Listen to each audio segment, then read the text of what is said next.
Bunso Migs malinaw na sorpresa sa kanyang narinig sa babaeng ito. Ano ito ating alamin?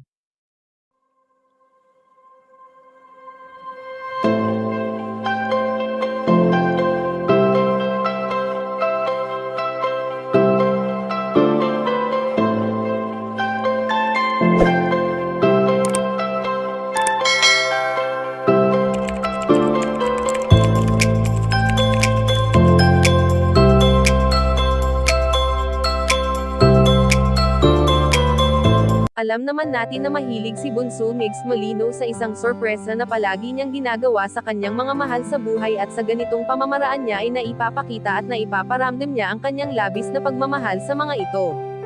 Kung ating matatandaan na noon pa man ay nagbibigay saya na ang binata na magpasa hanggang ngayon nga ay ipinagpapatuloy niya ito hanggang sa abot ng kanyang makakaya, hindi lamang para sa kanyang pamilya kundi kasama na rin dito ang ibang tao.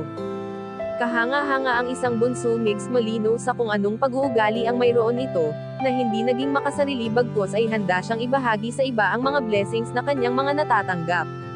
Kaya naman hindi mahirap mahalin si Bunso Migs Malino, lalo pa nga at napakabuti nito sa lahat ng pagkakataon na siya namang ikinatutuwa ng kanyang inay Belen sa kung paano niya napalaki at naturuan ng mabuti ang kanyang mga anak.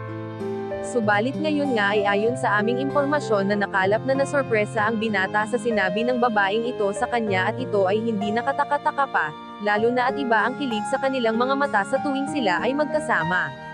Nakakapanghinayang man na hindi na maibabalik ang tamis na kanilang pinagsaluhan noon at alaala na lamang sa ngayon. Ano ba sinig sa buhay mo? Mahal ko. Mahal ko! Kayo mga kachika, anong masasabi nyo dito? Please leave the comment and don't forget to subscribe.